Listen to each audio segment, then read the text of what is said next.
better beginning to 2015 for property markets around the country, but things are simply not looking any better. In fact, the Housing Sentiment Index, assessed by IIM Bangalore and Magic Bricks and released on 14 January, forecasts that home buyers across all 10 cities surveyed expect real estate prices to drop over the next 6 months. Are real estate prices likely to crack? This is the answer we are seeking in today's Realty Debate. Welcome everyone and meet my panelists. Jayashree Kurup, Head Content and Research, magicbricks.com. Jayashree, thank you for making the time and coming here.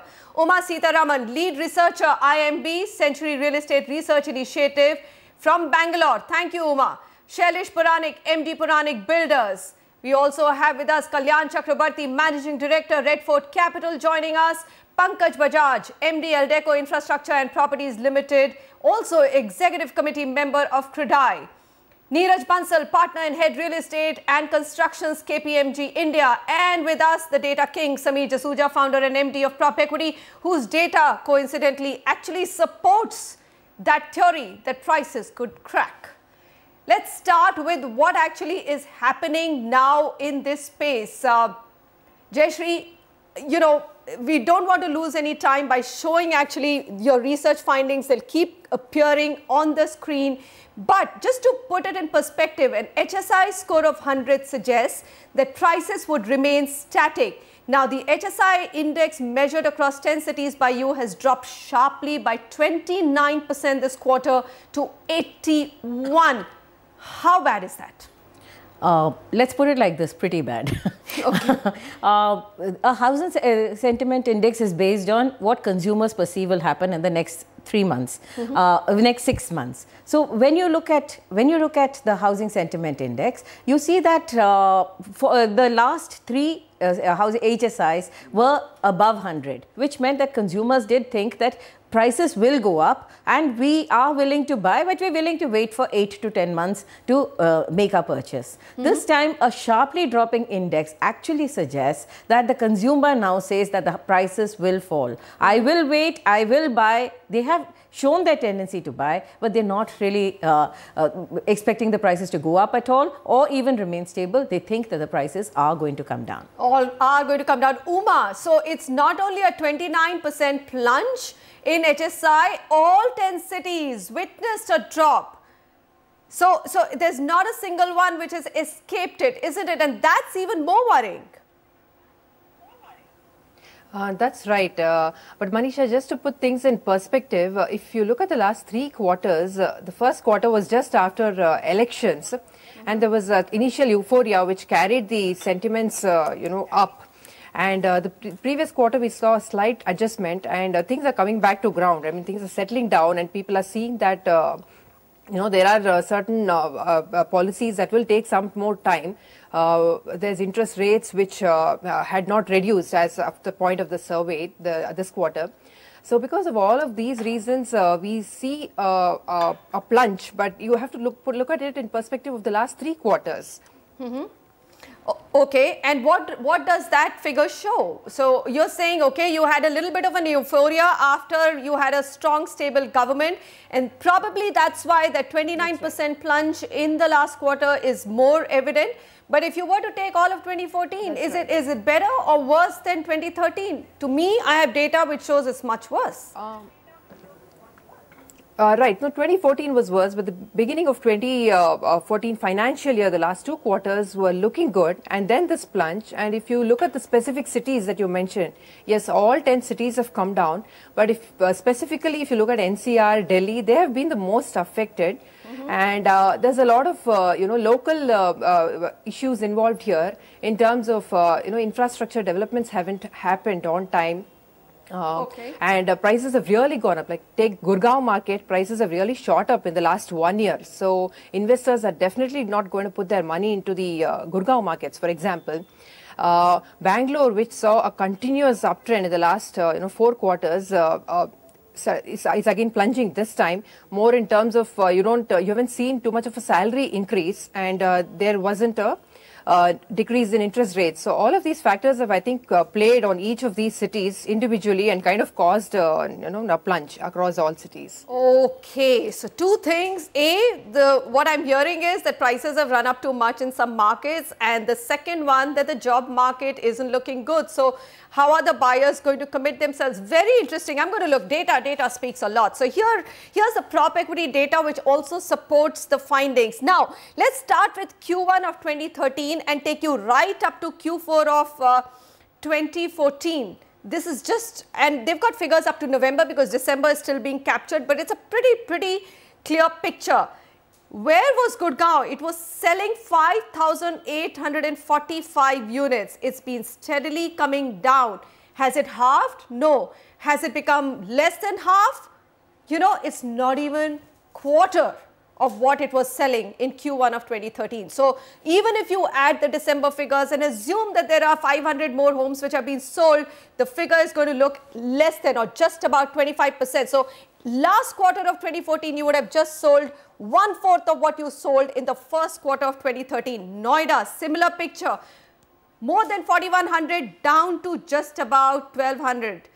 5,980 or almost 6,000 in Ghaziabad. Remember, this is an affordable market. When we're talking about pricing and you say, all right, Gurgaon is luxury, you can't sell luxury that easily when sentiments are down and the economy is struggling.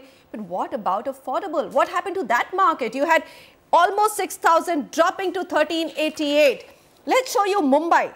5,425. That's the beginning of 2013 down to 2,000 plus. That's all in 2014 last quarter. Navi Mumbai started out at 7,000. Affordable market down to 2,500 plus. Thane, 13,706 apartments were sold in the first quarter of 2013. The most affordable market of MMR down to just 5,000 sales in Q4 2014.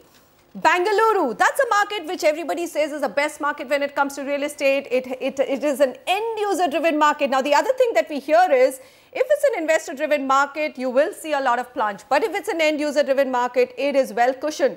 Where is the cushion? I'm trying to look at the cushion. I can't see any cushion. Jayashree, 25,176 down to 11,822. Chennai, same picture. The graph will come. And of course, you have Ahmedabad and fortunately Hyderabad, or unfortunately that's down, very affordable market. Kolkata also down. So, point proven that you could talk about any story, but real estate seems to be logjammed right now. Kalyan, what's going on from a PE investor perspective? I know there have been huge buyouts. You're getting mouth-watering deals with developers. But aren't you worried that this probably isn't the time to be looking at real estate that closely? No, I guess there are two things that you are asking me. One is, is it a good time for me to invest or not? That is independent of how the market is doing.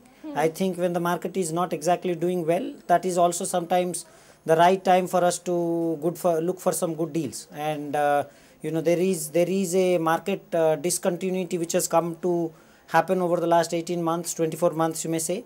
Driven initially by maybe the political situation in the country, which was leading to situation which effectively hurt the construction in many ways. We had the interest rates going up on one hand. On the other hand, the government machinery which was supposed to support, different departments of the government could be involved, but effectively it's ultimately about, are the approvals coming on time or not, and those kind of things which did hurt developers' ability to put money and deliver. Ultimately, as far as the end consumer is concerned, nothing works like delivery. So if I am able to deliver my product on a timely manner, then the market comes back. So when we invest at this moment in time, most of the developers are stuck because of delivery being a challenge. At least either the developers don't have the money to deliver, they are not able to sell the stock because of the sentiment issue. The prices probably are a bit too high vis-a-vis what the buyer expects. Because of the sentimental reasons again, and the prices are unfortunately not exactly within the developer's control, because the cost of construction is up. There are other challenges which have gone to it. The financing cost the developer has plowed into the project is too high because he had to wait long to get approvals, for example. There have been issues on the labor shortage side almost in every single city that I can think of, for various reasons. One can go back and look at as to what exactly could the government have done to help certain things. But ultimately we are at a place where most developers are crying for completion financing. So I, for example, might have constructed the structure, I need some money to finish it. That kind of a place is where I see ourselves having a good opportunity to put money. So you are basically entering into a stage where approvals are probably in place, mostly. In fact, most of the construction probably is over. In some cases, probably a couple of phases are over, if it is a multi-phase construction. We are also looking at a situation where, partly the stock is sold, maybe 30, 40, 50% stock is sold.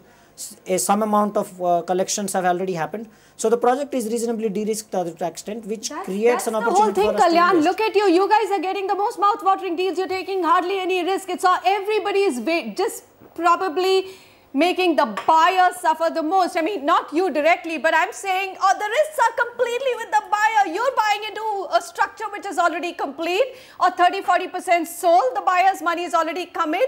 So where are all the risks? The buyers. Now look at the sector's performance in delivery. You mentioned that point. Only 23.5% of the committed units were delivered during the first 6 months of 2014. Why will anyone go out and buy, Pankaj Bajaj? Why will anyone go out and buy? It's true that our sector is plagued with delays, and it's a long-standing problem that our sector, and there are a number of structural reasons for that. Labor shortage being one, delay in approvals. Kalyan has said it all. Yeah. You can reiterate them, but tell me, give the one. He's not said some which I would like to say. Okay, go ahead. Some developers are over-leveraged. They're stretched beyond their capacity.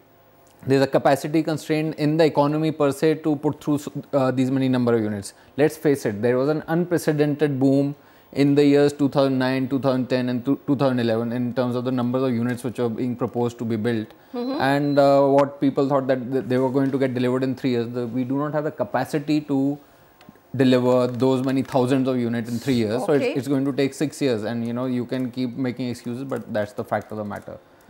So it comes down to discipline on part of the developers, that they have to work within their means. They have to be a little conservative and bite only as much as they can chew. But to come back to your question, why anybody would buy, I would be contrarian and say that this is the best time to buy. Okay, this is absolutely. Hold on, I'm going to come back to you. You can't say it all in one. You have to come back and convince us that this is the best time to buy. Sameer and I have been going hoarse for all of 2014 saying this is the best time to buy because that's what we believed. And guess what, Sameer Jasuja, your figures, how bad could it get? Somebody's going to turn around and say, why now? I could have waited another year and still got a great deal. I can answer this question because first of all, every time we've been recommending a buy, we've been suggesting that you have to be a long-term real estate investor. You can't be looking at 1 year. There are big cycles in real estate, and I'm not saying that you're at the bottom of it, but it's very difficult to catch the bottom anywhere. That's the first point. The second point that I'm trying to make is that cost of construction has gone up substantially high over the period of the last 3-4 years, and that had to be factored in when we're making our recommendations. And if you look at pricing, you have to look at pricing. If you look at pricing from 2009 to 2013, real estate really has been one of the best performers in all asset classes. Now things are beginning to change in 2014, where the stock markets are performing extremely well. There has been a complete investor flight. The real estate markets, unfortunately, are quite shallow. That was not factored in at all.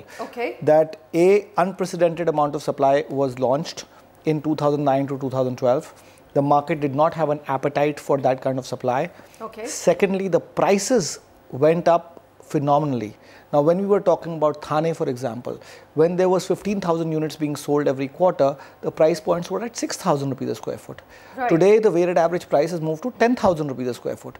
Naturally, that has to have a huge impact on demand because it's just become unaffordable. All right, Sameer, hold your thought. Let's go to Shailesh Puranik. Nobody knows the MMR market better than Shailesh. Shailesh, Thane, rest of Mumbai, developers keep saying that, look, there has been a moderation of demand, but prices simply don't moderate.